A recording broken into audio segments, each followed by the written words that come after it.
Hi, everybody, and welcome to Dennehy Club Thinking Partners series titled Club Chats. I'm Dan Dennehy.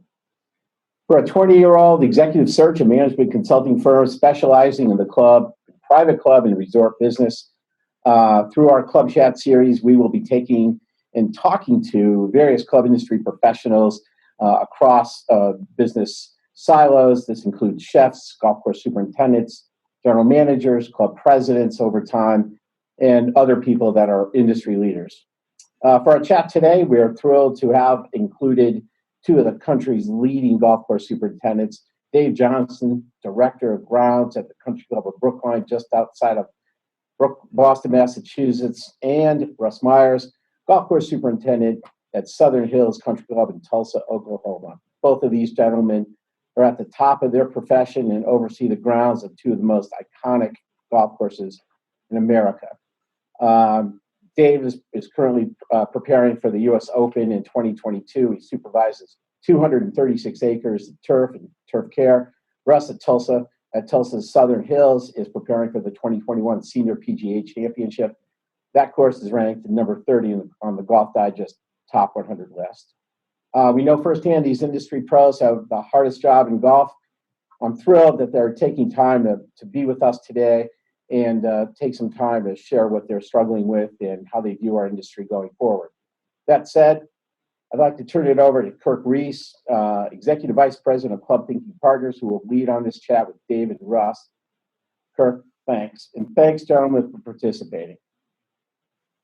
Thanks, Dan. We appreciate being here, and certainly I appreciate being able to spend time with two of the great superintendents and agronomists in our profession.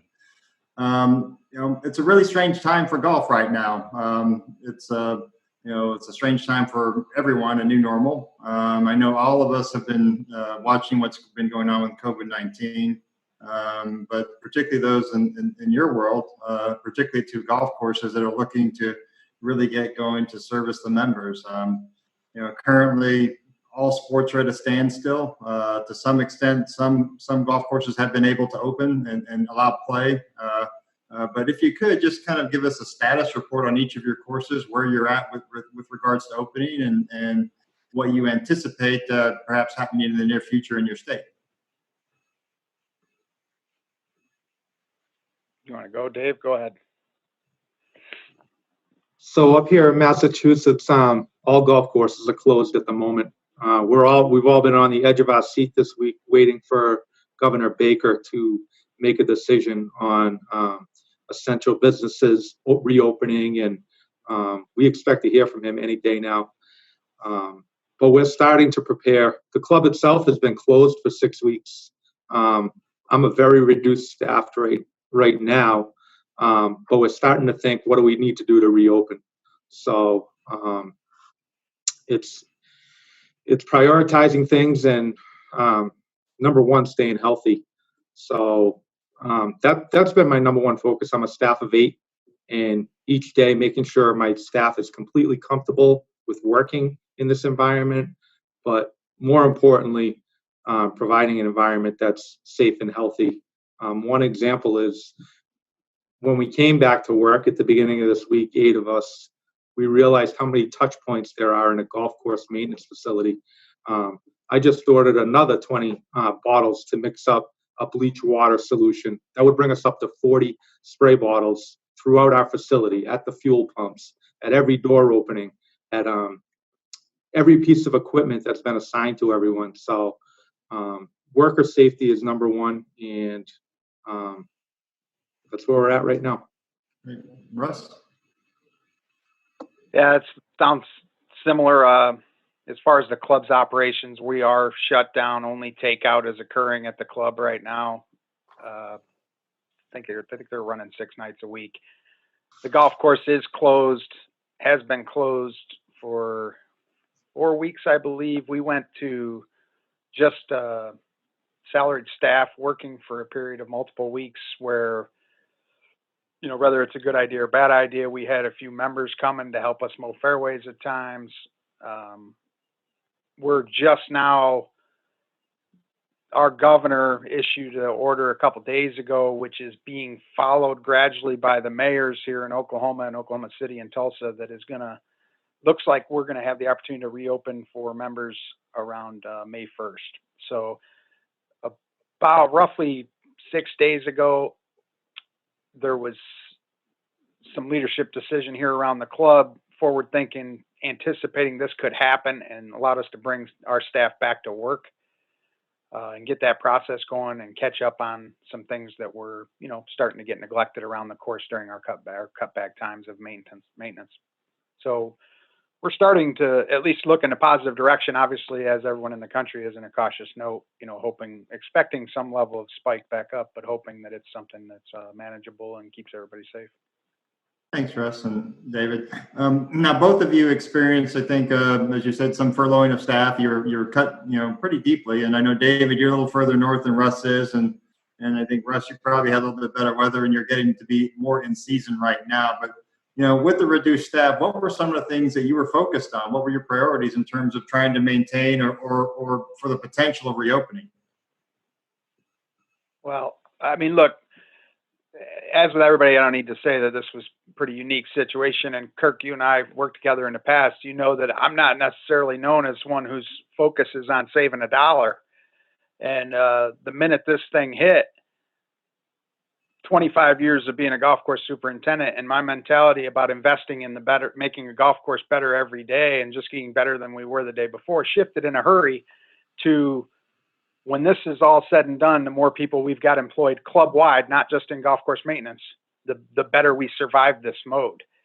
So we went all, as a lot of places did, every cutback we could think of, we went through the entire year's budget and rebudgeted in a heartbeat at the, direction of the leadership. And, I'm a bit of a type A personality. I like to be involved in decisions. I like to do all that, but this is a time where you got to pick your spots, and we needed to have clear leadership from the top. Unfortunately, we had that here with Nick Sidorkis. And, even though there might be things I wanted to interject, you just kind of had to get behind the train here and try to keep as much cash, as much dollars available for down the line as you could in the very short order.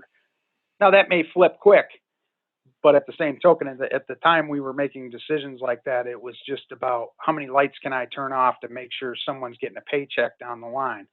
Our club has got a great history of taking care of employees. They don't just say it, they do it. They paid employees for multiple weeks based on their 40 hours. They went into the next 2 weeks and paid them half pay and used some vacation to offset that before it became quite apparent that they were almost better off to go ahead and furlough employees, which they did. Ironically, in our department, it's going to be very limited in what that impact was from a furlough, because we're almost back by the time the original plan kind of worked. It's probably not going to be as effective with the other departments, so the furlough was more necessary. Great, thanks. David? Yeah, my story parallels Kirk's, right? I'm sorry, Russ's, in that the leadership at the top of this club has been phenomenal from day one. It's been impressive to me that decisions that were made early on in the club, when to close, when to keep members away, the governor of our state actually made those decisions days following the club. And there were clubs surrounding us, questioning what we were doing. So right from the get-go, I was impressed with the Board of Governors, our general manager, Mr. Shag, just phenomenal. I'm a team player and did what I could to save any money we could right from the start. And the club actually paid our employees for the entire club 5 weeks. On week 6, we furloughed 75% of the ground staff and actually more of club employees. But we're already turning the corner and starting to talk about how do we get these people back after 1 week. So it's been a focus with 8 guys and 235 acres. It really brings me back to basics and opens my eyes to what's most important, and just keeping my crew positive and focused pretty much up the middle, greens, tees, fairways. And we've actually been, it's early spring here in New England, so we're really not growing that much. We've been trying to get a lot of cultural work done in these playing surfaces before we open the gates, knowing that we're going to have to defer some of our cultural work and give the members back the golf course for the short season they're going to have this year. Thank you, David. We'll talk about how you're thinking about ramping up. And Russ, you're going to have a really short kind of leap into this. I mean, if your golf season may begin a week from today, I mean, how are you thinking about getting back to where you need to be? I think I believed we were gonna, we're capable of a lot of things, and we were gonna be Batman and be able to pull it off in very short order. And I think in discussions with Nick and others at the club, they felt like that was pushing it too much. So we actually started this process a little earlier, and it's been a good thing because it's taken a long time to get the wheels turning. I mean, forget about getting them rolling. Just getting the daily morning started takes a while, and we're learning every day how to be more efficient and how to operate. So the added 4 or 5 days that we brought staff back and started to prepare the golf course in anticipation of a potential opening, I believe is going to pay a lot of dividends for us when we do finally, open up the first tee here May 1st or whatever it ends up being. So, we most of our communication was direct with the employee, and we brought about 70% back on a Saturday. And really, while we accomplished a lot that day, our goal was just to figure out how to even get started. So we spent a lot of time, our process of getting people safely to their equipment without getting in large groups and being able to go out and do their job. So we're now, I don't know, 5 days into that. And I think I'm confident we'll be able to get the course ready on a daily basis once we're ready here in another 5 days, because of that lead time that was given to us by the leadership of the club. Right. So Russ, when it looks like you're going to be open, and obviously you brought staff back, I mean, what have you experienced in terms of trying to socially distance your staff and trying to make sure that you're maintaining a safe work environment for them? Well, I mean, probably not a surprise to anybody, but in our staff, you've experienced that they're a pretty resilient group and they adapt pretty quickly, but it's not easy on them. I mean, the creature comforts of working in, building maintenance facilities with these great break rooms and having microwaves and refrigerators for them to operate out of. Today, for example, we had a lightning delay, and it's not the right thing to do. But it was the first time we had one, and our first reaction was, we got to go back to our cars. I don't know if that's going to be the right plan long term, but we had to make a decision between going to your individual vehicle or bringing them into a break room and having, the group. Now, if we had a tornado watch, we probably would take a different decision. So I guess that's the example of how I'm kind of learning on the fly. I mean, talk to people about how they handle different situations and learned along the way. And I'm not the most educated on any of these topics, but that's where we are here right now. So Russell, are you actively really, are you every day with your staff kind of reviewing, hey, what did we do right? What did we do wrong in regards to their social spacing or distancing? What can we do better? I mean, what would be a few improvements you've made along the way? That's a good question. I mean, we started day one, and we have I don't know what you call them, like a health document where you state that you don't have certain symptoms and, screening employees right now. And just from day one, that process was pretty clear right away. It didn't make a lot of sense. You were handing each employee, we have ours stay in the car. We come to them. I've been coming to them each morning, taking a temperature and then asking them a series of questions. Then they have to sign that document. Well, when I hand it to them, they're handing it back to me. It didn't make a lot of sense. We thus had a booklet printed up for every employee that they keep in their car. Their sheet is filled out when they get there that day and that date and signed. We do the temperature check and they record the temperature. So I'm now no longer transferring something back from that first, day. And again, not a brain surgeon thing, but if you work in a department where you've got 6 people, you might not realize the scale of dealing in that. You may have a booklet sitting there that someone's, each guy's going up to and signing, and they're cleaning their hands afterward. In our situation, with the size of guys, that wouldn't be practical. Most of our time clocks are putting your fingers on them anymore and registering your handprint. Not doing that, because even the thought of cleaning them in between each one just doesn't make sense. So we're recording hours for the employees in the meantime until we come up with better solutions. Thanks. David, as you consider opening up and, you have probably a little bit more time than Russ is, considering your season and where your state is, but talk about how you're thinking about reopening. I mean, about putting in these types of safeguards for your employees. Yeah, so number one, like I said, number one goal of this club is to stay healthy, club wide. And it keeps coming up in meetings. How are we going to do this? How are we going to do that? Next thing you know, everybody's wants to open the club right away. And I've said in multiple meetings, we need to crawl before we walk. And just with 8 employees this week, we are learning, just like Russ explained, and a lot of the protocols he just explained with signing the documents are the same. We learned it on day one. I made 8 copies instead of 1. But as we bring these other people off of furlough, it's going to be slowly. We're not ramping right back up to 30.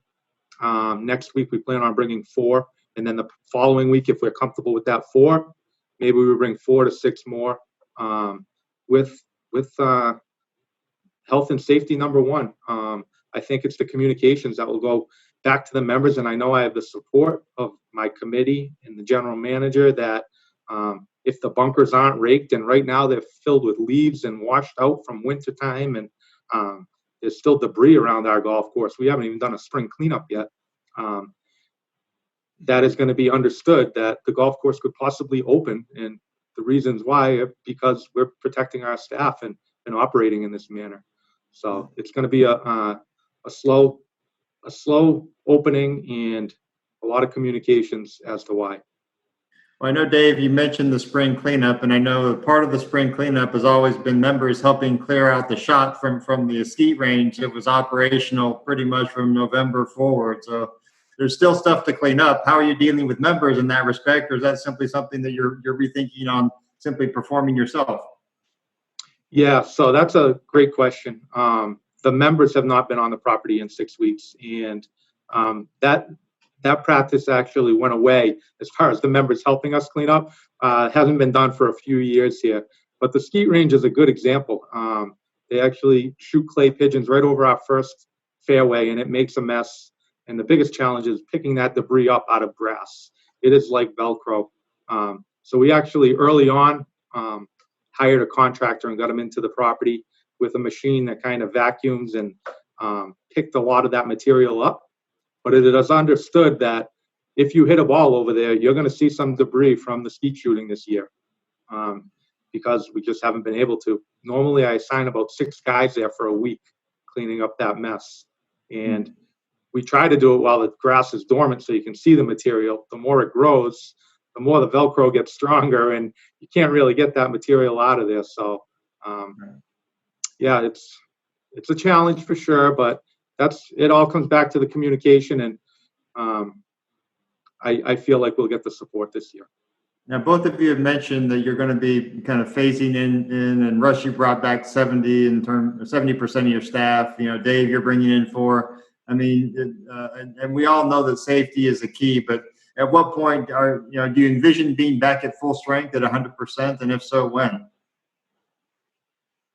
Well, for this time of year, and I laugh because, boy, you'd think it's June 15th around here right now, but it isn't even May 1st yet. And but our kids would still be in school, and for this time of year, we're at full strength effectively now. It took us 5 days to probably get there, even getting everybody back and getting them up to full hours. But our numbers for this time of year are at full strength because effectively we haven't even mowed rough for the first time yet on our roughs.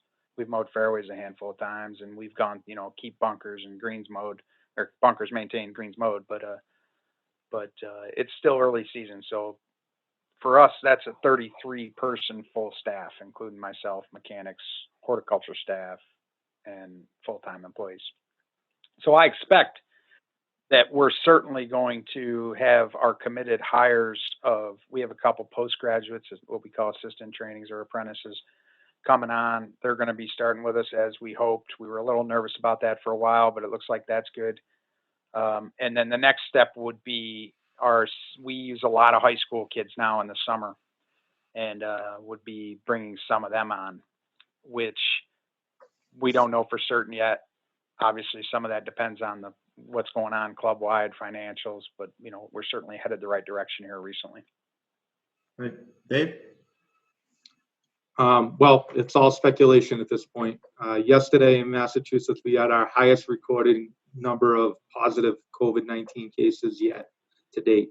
So our hope is by June 1st to phase everyone back in, have the club open. I don't think the club will be open in full capacity. Actually, I'm quite sure it won't be. But again, it's all speculation.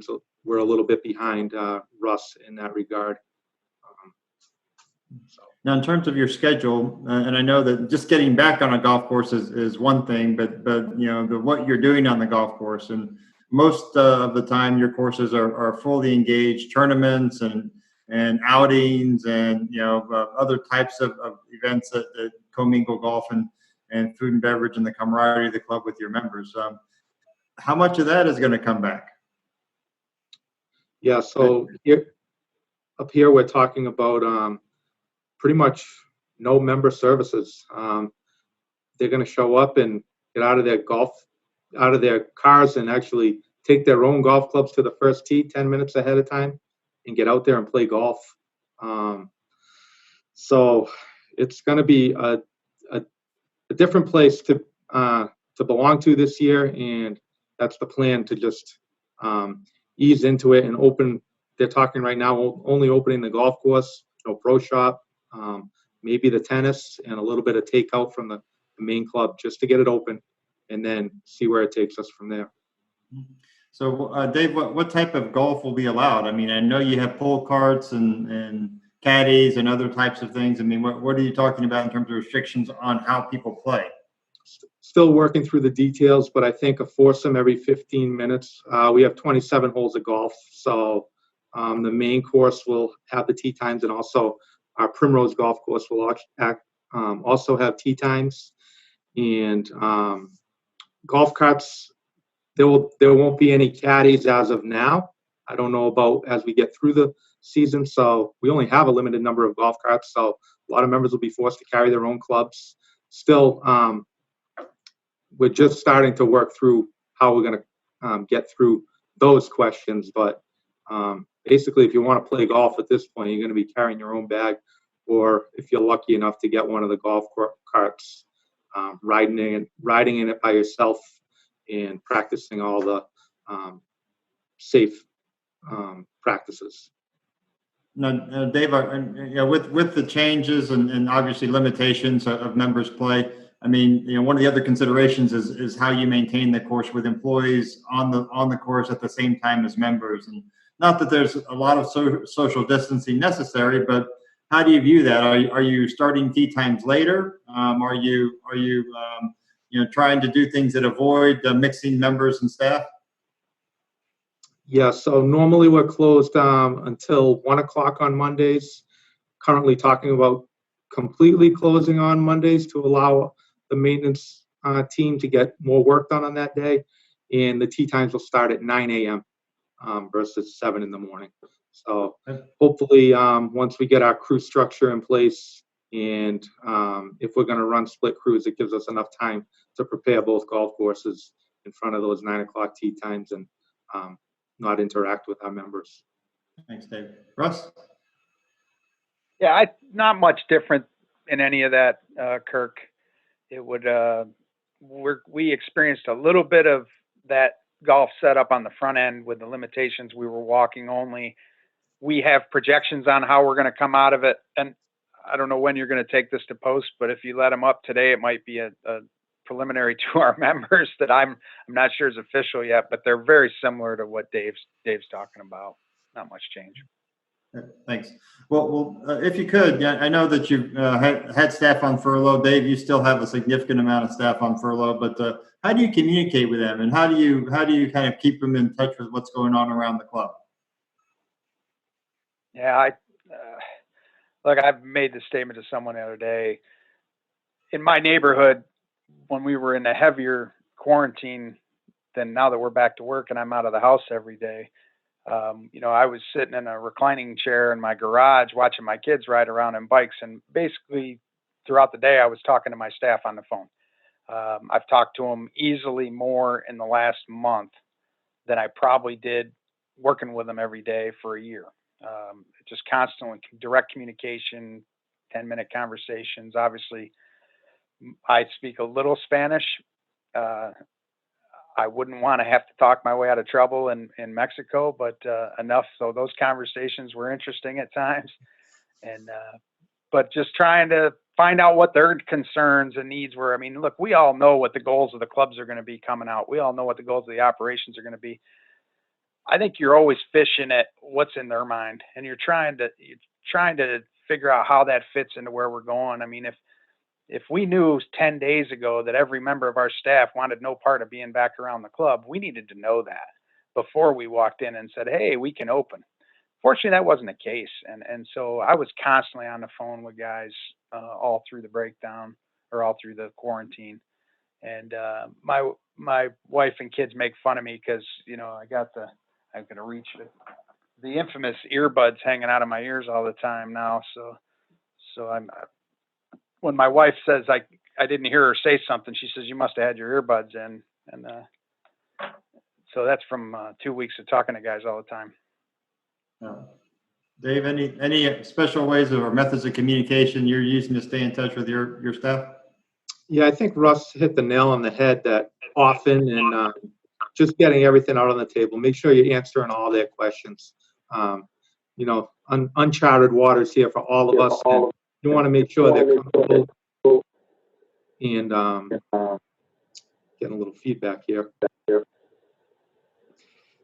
Well, Russ, if we could talk about construction processes and projects that you may have going on at Southern Hills, or what's a thought? I mean, I know you guys tend to schedule a lot of even relatively minor projects, maybe nothing large scale, but how have you thought about those and maybe in the grand scheme of your strategic plan or in your facilities planning that you do on an ongoing basis? How are you looking at the next year or two? Yeah, I wouldn't say we've looked a year or two, or at least I have not. Yeah, I've not been asked to. I think, everything hit quick. We were fortunate in that we had just come off the recent work from the previous year, opened up in June of last year. So there wasn't really anything on our schedule for this winter anyway. So we benefited from that, step one, not needing to do it. We had a scoreboard we were building. That was a subcontracted work. Not a major impact on that other than you had committed some dollars to it, that there was no going back once you started. So as far as projects, look, we've got some minor things we're contemplating, changing out the grass on the collar just to clean up the bent grass that's outside it. And the decision making on something like that for us is we weren't going to do it till mid-May-ish, till the Bermuda was really going good. And so the question was, should we do it now? Well, the answer is maybe, but it depends on when the order was going to be given to reopen the golf course. I mean, one of the unique things about this is if we're still in a level of a quarantine, but they're allowing golf, we get a decent amount of play. I mean, most courses I'm hearing are in the 200 rounds a day range, and that may not be abnormal on a weekend or may not be abnormal for a big public facility, but for a lot of private clubs, that's a busy Tuesday, Wednesday, Thursday. So, would I like to get that over with now that I've got staff and don't have members out playing golf? Yeah, but if I do it, they're coming back in 7 days to newly sodded collars. Maybe you just pick your spots and wait for another time, and so it's just looking at each, you used to say the weights and measures all the time, the risk reward. And as my investment broker keeps telling me, sometimes the best thing to do is nothing. Hey, Kirk, Dan here. Can I ask the guys, and I know Dave's going to answer that question as well, but what's your advice for the average club around America, how to think about capital projects, and maybe take a look at your crystal ball, and are there going to be savings going forward? Are they better off canceling, pausing, because pricing might be different going forward, higher, lower? I'm just thinking out loud. There might be some opportunity there as business people to save money, given cash is king. That's a good question, Dan. I'd love to say that I've sat in a lot of discussions where I talked about inflation, deflation, what markets are going to look like in a year with the boards, but it's really not been a role for us. It's really about here's your needs, you determine when they make sense. Do I think that it's going to be more an optimal time farther down the road? Yeah, I think so. I think there's a lot of questions in that. I mean, was your club one that was able to access assistance from the government for payroll during this period? How impacted were you? How did you go into it? And, where do you stand? Yeah, I think there could be some opportunities, but like you said, cash is king. If you don't have it, it isn't going to matter anyway. And I think we all know that golf courses in general, it's a you got to do some planning. There's not a lot of quick flying and making decisions quickly. So how much that changed, I doubt there's a lot of places that looked at this and went, boy, we ought to really look at doing some capital expenditures right now. I think most of them probably said, let's conserve cash and live to fight another day. Yeah. Just want to And that's okay. Like I said earlier, first time in my career that I really looked at it that way. But if you didn't see this as such a worldwide issue, this wasn't a deal. I mean, where, hey, you know what? We're not going to have enough toilet paper in Oklahoma, but I can have my buddy in Florida send me some, right? This was a worldwide thing.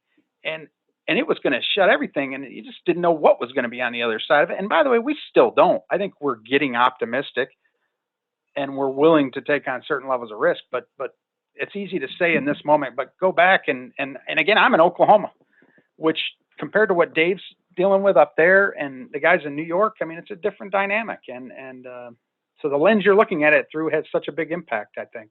Yeah. Dave? Thanks. Thank you. Yeah, we actually at the club we have two large scale building renovation projects. They were supposed to already start early spring, and also we're supposed to do a big drainage project this spring starting in April, and everything's been delayed. All construction work in the state is halted, but we have just postponed till later in the spring because time is not on our side. We have a U.S. Open to prepare for in 2 years, and these are all large-scale projects that are part of getting our property ready to handle such a thing. So we're hopeful, but still a lot of speculation. How is this golf course construction company, how are they able to cross borders and get their people here up to Boston? And we're now hoping for a June start. And our project manager for our drainage projects coming over the border from Canada. So as of today, we think he's going to be able to come in June. We hope he is, but a lot of speculation. And the club is trying to push forward with all these projects, just knowing that we only have so much time. Right. Dave, that's a great point in terms of getting contractors from various states, and I mean when Connecticut and New York, typically if you've got license plates from those two states, you're going to be stopped at the border of your state. I know that talking to Gil Hands, Gil's guys, in terms of getting to a project either in Michigan or Texas. I mean, one of the guys trying to come out of California got quarantined, or had the prospect of being quarantined for 2 weeks coming out of California. So those can be difficult. But are there points of leverage for you in these things? I mean, as you look at these expenditures, either capital or maybe even some upcoming leases where you can maybe you projected increased costs, as Dan says, giving someone an ask, of being able to say, hey, your prospects look dim. Can we talk about some of the stuff? I mean, how much of that is real business strategy for you? I do think there's some in there coming. I don't know that we're in it right now, and at least in our situation, Kirk, when we were first going into shutdown mode, we had some orders on, we're not going to turn back on an order, a $30,000 fertilizer order or something and try to treat someone that way. But moving forward, I do think there's a decent number that, whether it's capital or operational, I would tell you when we went through our operations budget to look through the rest of the year, there's a lot of fixed, the old automatic withdrawal deals that happen that you start looking at and go, boy, how bad do I really need that coming all the time? And some of them have been going here since 2006, and I know that because I put them on. And you start looking at them differently and saying, boy, I need to put a pause on some of that. So I'm interested in how we move forward. You mentioned Gil. I mean, as you know, I learned a lot from Gil, and one of the things that's different in how I operate now than I did 10 years ago, and a lot of it's because of Gil, is simplicity of maintenance is important to me now. I mean, we mow tees with fairway mowers, whereas I would have considered myself, inept at my job if I did that 15 years ago. Now I think it makes sense. And so when we're shut down and we're out mowing big areas, we were bulk mowing with one piece of equipment. We didn't have a lot of complex maintenance going on. So things like that are positive for us, and they come off of that mentality of the minimalist, the simplicity of maintenance from Gil. Just so happened to work into our favor here a little bit during this shutdown as well. Great. Dave? Yeah, I agree with what Russ said as far as the simplicity of maintenance. I've learned a lot here in these last few weeks with such a limited staff, just bringing it back to basics, doing what's most important for the health of the turf. And it's opened my eyes again. Sometimes we can be our own worst enemies and, put pressure on ourselves to create these fast, firm surfaces when it might not be needed. Of course, a lot of that pressure comes from golfer and committee input, but I have learned a lot in that regard. As far as saving, trying to negotiate with any contractors or businesses that we're currently engaged with, I don't think now is the time to do that. I think all businesses are, not just clubs and golf courses, are, they're trying to survive. So maybe at the tail end, the bigger companies could support some of the smaller ones, but as far as our construction projects and things like that, I know the building projects themselves up here in Boston, it was tough to get contractors in to do those jobs, and I don't think we're in that climate to start negotiating for better deals. Okay. Now, Dave, you mentioned, some of the things that might change for your golfers, and certainly, you have been, I think, a predominantly walking golf course, using caddies and the pull carts, less on carts. Russ, you were predominantly carts. You have the golfer rodeos where 4 carts go out with a foursome, and maybe the caddy takes a 5th one just to kind of, keep the beers cold. But talk about, will those things change, or how do you see, this influencing the member experience on the golf course? Well, look, we've spent 4 years fighting the cart battle gradually, and then more extreme coming off the end of the restoration work, and we're making some headway. And the start of the shutdown was almost the biggest eye opener for everybody. I mean, people were so glad to just be out there. They walked, and there wasn't any carts being allowed, mostly because we were concerned about staffing and cleaning and dealing with touch points relative to COVID.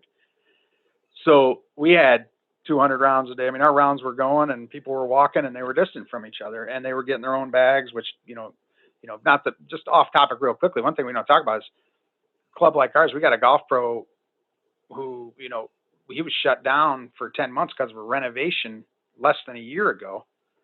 And then now it's going through this. I mean, the hits are throughout the club, but going back to the topic of where we were, right now, people would give anything to walk the golf course. Right. And it's like, wow, this is great. And everybody's kind of understanding what we've been telling them and trying to educate them on over the past 4 years.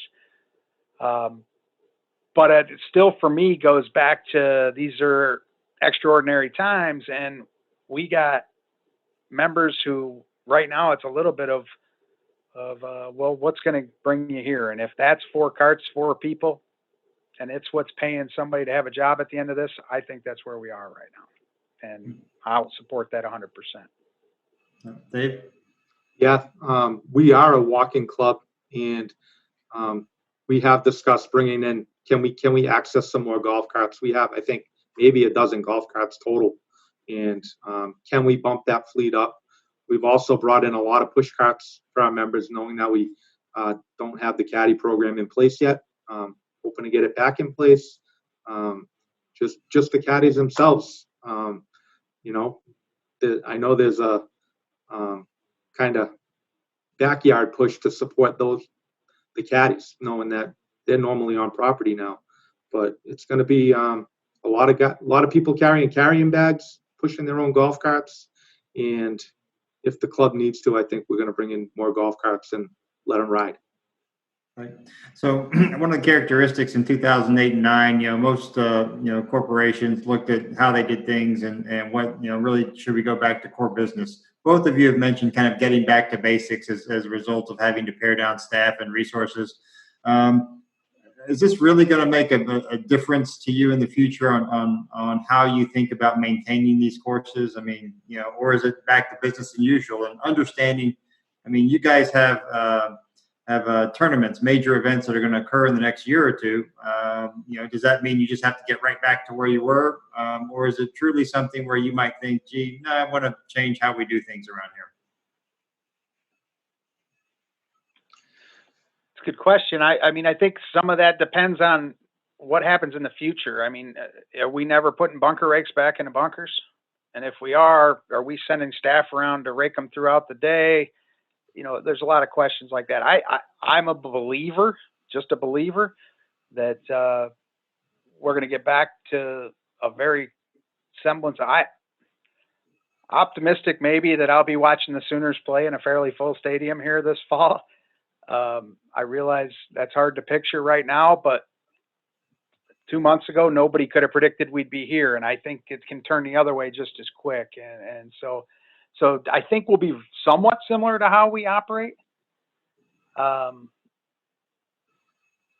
guess is my answer is I think it's going to look a lot like it, but there's going to be nuances within it based on others' decisions. I mean, the USGA look like geniuses now for changing the rules that you could leave the putting, the flag stick in a year and a half ago.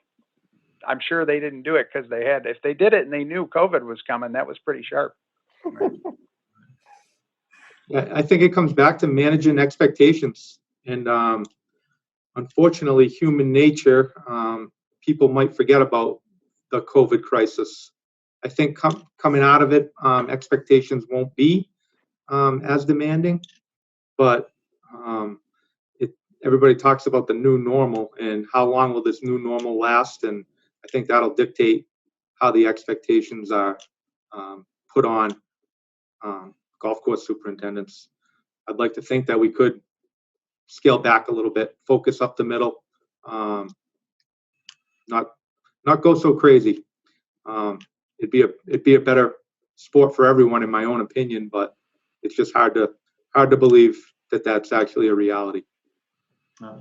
Well, as we look, are there more long-term strategies that you would focus on, past your tournament dates and or are there things that you would try to be more influential in when you say, be a little bit more simpler, maybe changing member expectations? I mean, is that a reality, or is that something that you think members would go right back to what they wanted before, which is looking at Augusta in the spring and saying, why can't we be that fast? No, I don't think so, Kirk. I think you've got the message. I mean, you look back to the days of Los Angeles going through the droughts and how much that changed the presentation of golf courses in California and LA. I think you'll be able to use this as an example of why to consider what Dave's talking about, right? I mean, if you're going to try to no longer maintain uniform green rough and you want to let it dry down a little bit, this may be an example of why you would consider that, and it'll give you a voice for it.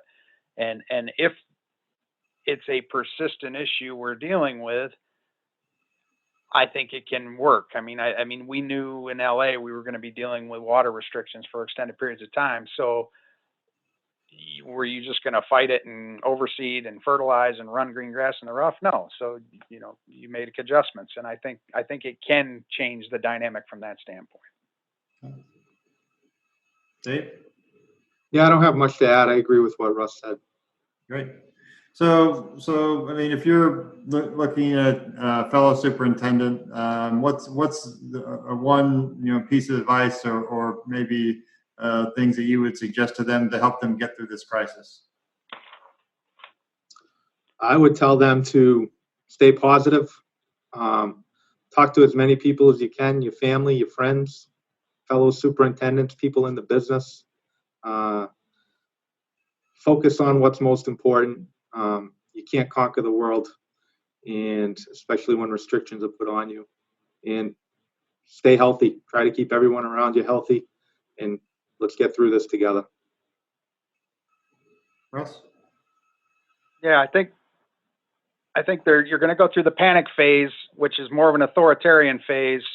And I've mentioned before that I think creativity and, it gets diminished. And I think coming out the other side of it, there's going to be opportunities people are going to be exhausted with the defense, and they're going to start looking for opportunities for change and unique opportunities, and providing more of at the right time, providing more multiple choice options versus,